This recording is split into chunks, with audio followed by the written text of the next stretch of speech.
Resident Evil 7 Biohazard looks to be a nice change of pace to the classic horror franchise, at least according to my experience with the Lantern demo. The game will be one of the few first AAA titles to support PlayStation Virtual Reality and blends traditional Resident Evil horror with a modern first-person perspective.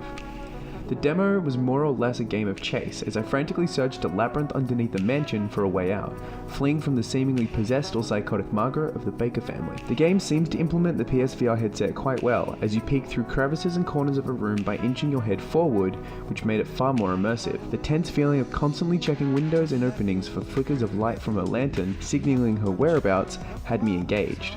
The use of 360-degree visuals and the immersion of physically turning my head made my experience more frightening and interactive. That said, the virtual reality components do need some work, as I did notice moments when characters would phase through me, breaking immersion often at its very peak, leaving me a little unsatisfied.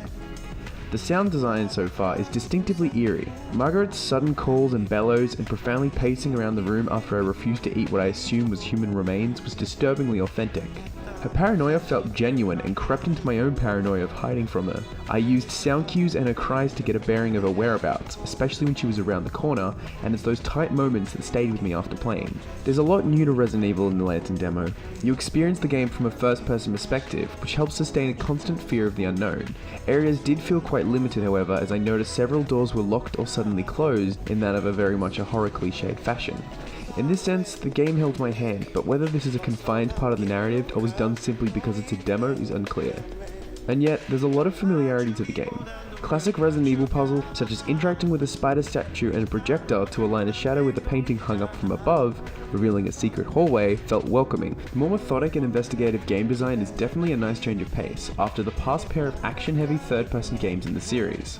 From what little I've played, Resident Evil 7 Biohazard looks promising.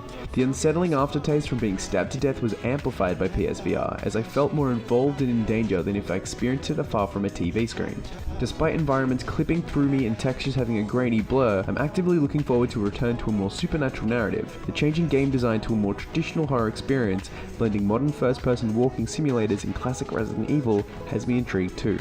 Resident Evil 7 Biohazard launches on the PlayStation 4 and consequently PSVR, as well as the Xbox One and PC on the 24th of January next year. For more on video game news, make sure to follow me on Twitter at Retors and check out Hyper at hyper.com.au.